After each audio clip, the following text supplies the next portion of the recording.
Ma ecco, la prima cosa che volevo dirvi è che non affronterò i problemi che prima accennava Franco, quelli dell'avvertenza sul lavoro e di ciò che ha fatto il governo Berlusconi e adesso il governo Monti nei confronti degli aspetti sociali, nei confronti del salario, nei confronti della qualità del lavoro e così via. Anche se fanno parte di questo tipo di discorso, di questo tipo di ragionamento, quello che invece intendo affrontare, poi ognuno dirà quello che gli interessa, quello che intendo affrontare è come riuscire a dare risposte politiche in questa realtà. Ossia, qualche mese fa, prima della fine del 2011, in partito ci siamo interrogati e abbiamo detto, qua tutti piangono, ossia oppure fanno analisi sul fatto che, oddio, è successo questo, succederà sicuramente molte cose peggiori di quelle che sono successe, però ci si ferma all'analisi oppure ci si ferma al fatto della constatazione. Non c'è una capacità di individuare un percorso per dare una risposta. Allora abbiamo detto bisogna che cominciamo a pensare come in che modo dare una risposta. Allora, la prima cosa che abbiamo fatto, ci siamo chiesti le trasformazioni internazionali da un lato e le trasformazioni imposte dalla crisi, che cosa stanno producendo nella nostra realtà? Perché questa è la base dalla quale partire. Ma non solo quanti disoccupati eccetera, ma la quantità generale dei cambiamenti, ossia la quantità, che la quantità è un elemento fondamentale, perché un conto è pensare che ci sia il 3% di disoccupati, un conto è pensare che ci sia il 3% di una occupazione precaria, e un conto che in Italia abbiamo circa dai 9 ai 10 milioni di precari, tra disoccupati, precari, in cerca di lavoro eccetera eccetera, per cui è il 15%, una cosa completamente diversa, e ciò che sta succedendo oggi ci porterà in una situazione ancora peggiore. Dall'altro lato abbiamo cercato di capire la qualità delle modifiche che sono intervenute nella nostra realtà, perciò la quantità delle modifiche economiche e produttive che sono intervenute nella nostra realtà. Allora, insomma, abbiamo cominciato a studiare qua Marceo insieme, abbiamo cercato di capire, ripeto, sia le dimensioni sia la qualità. Allora, per affrontare questo aspetto, e non la farò molto lunga, però è importante, per affrontare l'aspetto delle modifiche, di quali sono state le modifiche, noi siamo partiti da una cosa che tutti ci siamo dimenticati, non noi comunisti, ma nella stragrande maggioranza si sono dimenticati, ossia della caduta dell'Unione Sovietica. Perché bisogna partire da lì? Perché lì incomincia un ragionamento molto preciso. Incomincia il ragionamento che poi si chiamerà la politica, poi l'Occidente si inventerà una politica che è quella della globalizzazione per dare risposta, ossia per avere una ipotesi di conquista. L'Unione Sovietica fa flop, lascia aperto un mondo da conquistare, per cui l'Occidente si inventa una politica che poi farà flop, adesso vediamo. Ma questo che cosa comporta per la nostra area? Per la nostra area comporta profondi cambiamenti, e in particolare su due aspetti. Primo, l'Adriatico era un mare di divisione, quando c'erano i due blocchi, diventa un mare di pace. Diventando un mare di pace e mettendo in moto un processo in Oriente, perché dopo che Mao Zedong ha dato dignità alla Cina, il popolo cinese è riuscito in pochi anni avere una capacità di iniziativa economica e politica sul piano internazionale che è arrivata a mettere in discussione quello che è il dominio dell'Occidente. Noi dentro questo tipo di aspetto ci siamo perché?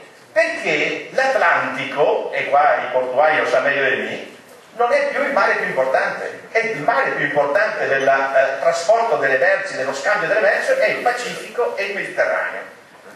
E per entrare in Europa non si passa più teoricamente dai porti del nord, si passa per l'Adriatico. Allora la prima cosa da farsi 20 anni fa era quella, dopo aver fatto 4 monai, bastava osservare osservare ciò che succedeva. Dopo aver fatto questo tipo di analisi bisognava incominciare a riorganizzare complessivamente le infrastrutture nel nord dell'Adriatico, ma anche la nostra economia, perché l'economia primaria già per 1000 ragioni non era più l'elemento fondamentale, ma l'economia primaria si spostava e si è spostata nel modo che si è spostata.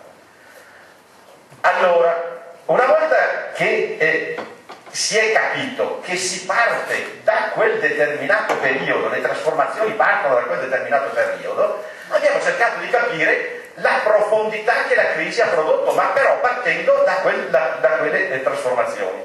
Allora, oggi c'è la CGIL che dà i dati sulla disoccupazione, sulle modifiche, sulla cassa integrazione, eccetera, eccetera, che sono spaventosi. E sono il frutto del fatto che noi dicevamo che nel momento che la crisi finanziaria nel 2008 era avvenuta, aveva prodotto una serie di aspetti. L'anno scorso, con la fine della cassa integrazione, con le difficoltà della mobilità, insomma, che non c'è più scale, che c'è una accelerazione spaventosa per quanto riguarda i licenziamenti e tutto ciò che questo comporta. Ritorniamo a che cosa sta succedendo dal punto di vista nelle modificazioni economiche della nostra realtà. Allora, le cose sono molto semplici. Se serra le fabbriche e aumenta il precariato. Se serra le fabbriche e aumenta il turismo. Perché a livello internazionale hanno indicato cosa dovremmo essere noi in futuro. Dicono semplicemente 3 cose. Allora, fasse turismo, fasse cultura e fasse logistica. Noi dobbiamo sicuramente considerare questi aspetti. Ma una volta che abbiamo considerato questi aspetti, dobbiamo decidere noi in che modo, in che termini utilizzarli per fare tutto un certo tipo di ragionamento. Noi sappiamo benissimo che un'economia o è un'economia articolata, dove la produzione industriale ha un proprio ruolo ben specifico e importante, fondamentale all'interno del sostenimento di un certo tipo di economia, oppure questo tipo di economia è un'economia che suppia, quando che sia un po' di vento in Cina o che so, in America, crolla la nostra economia. Per cui è evidente che noi dobbiamo considerare i cambiamenti, ma dobbiamo considerarli nei termini che noi riteniamo opportuno e dobbiamo fare a modo di avere un nostro progetto affinché non ci scaricano addosso ciò che a livello internazionale e ciò che la finanza ha deciso.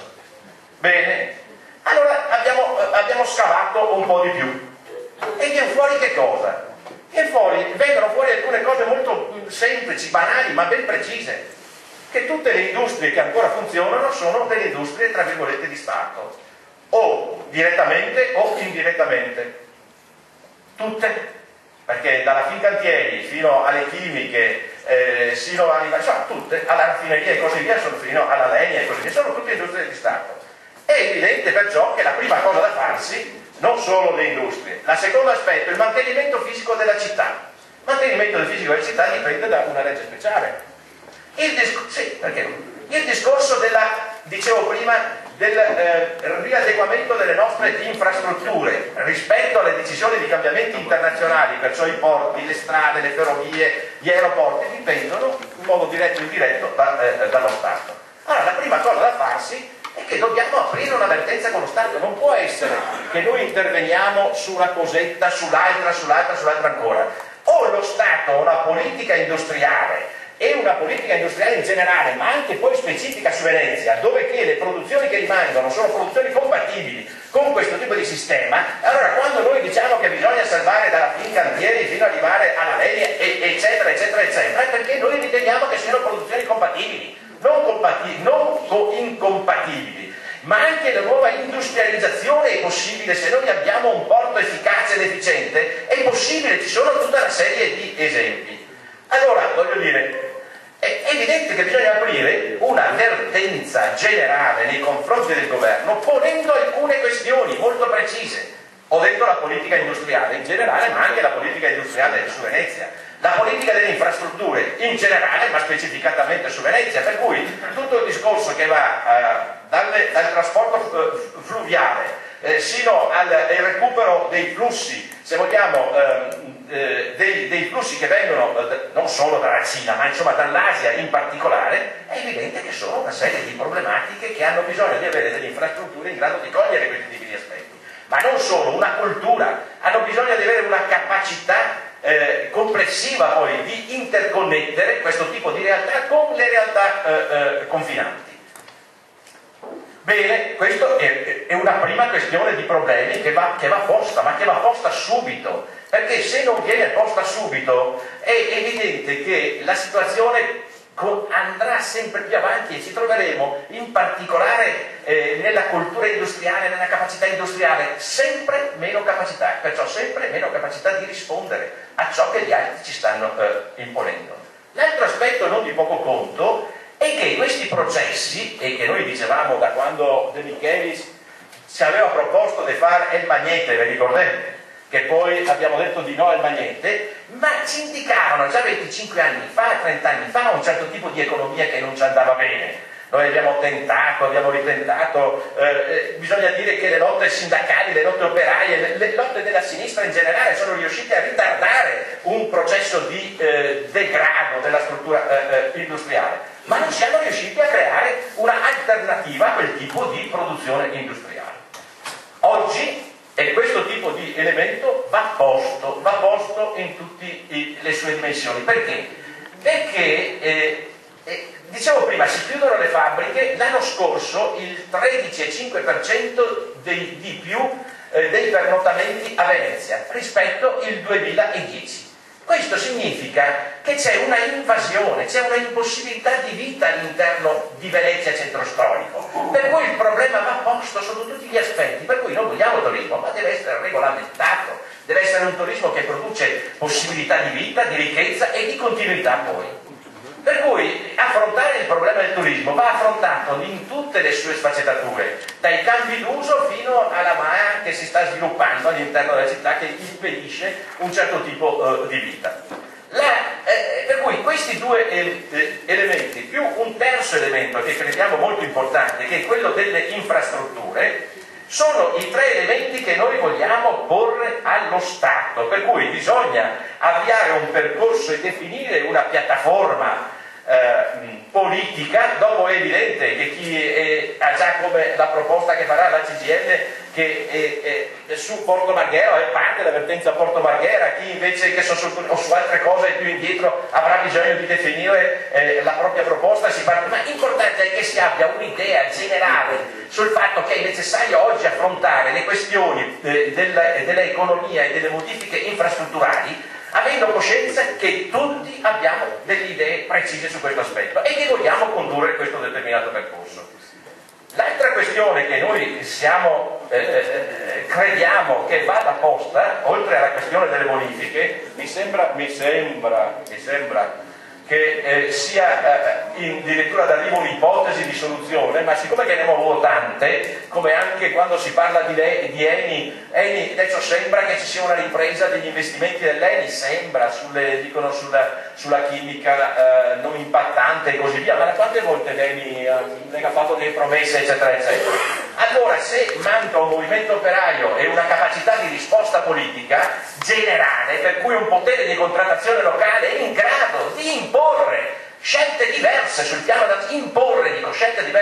nazionale, se non esiste questo è evidente che noi non riusciremo a dare delle indicazioni politiche che ci permettono di ricostruire quell'economia articolata che dicevo all'inizio. L'altro aspetto che non è di poco conto, perché anche in questi giorni se ne è parlato molto, riguarda, sempre in parte legato al turismo ma anche no, riguarda la questione delle infrastrutture. Allora bene, l'aeroporto, voglio dire, è già avanti sotto certi aspetti, nel senso che ha tentato di fare un accordo con Treviso e con i longhi dei regionali, di Trieste. Ronchi, dai. Dai, scusami, ho detto che ho 70 anni.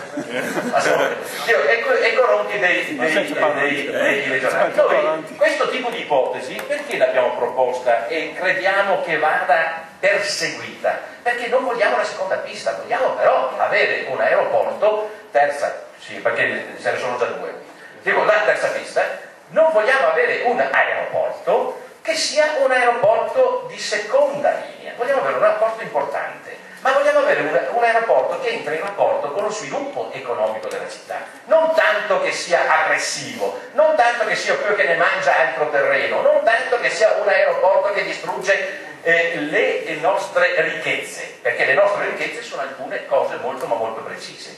Allora dicevo che l'aeroporto ci sembra che abbia imboccato un percorso corretto, quello perciò dell'accordo a livello delle due regioni, e il porto invece è un po' più indietro, anche se alcune ipotesi di investimenti importanti si stanno facendo, però sono lunghi, lunghissimi.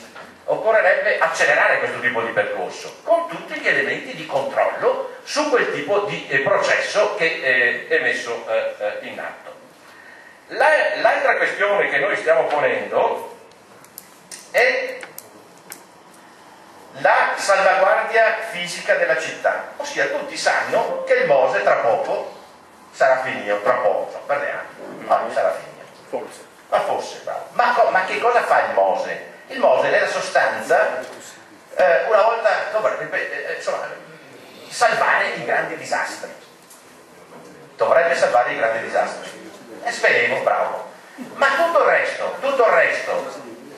resto è la salvaguardia socio-economica della città e la salvaguardia fisica della città. Significa altre cose, non il Mose. Significa perciò una politica di investimenti molto precisa, che lo Stato non vuole fare. Per cui, voglio dire, questi tipi di elementi che stavo ponendo portano tutti ad una controparte che si chiama governo.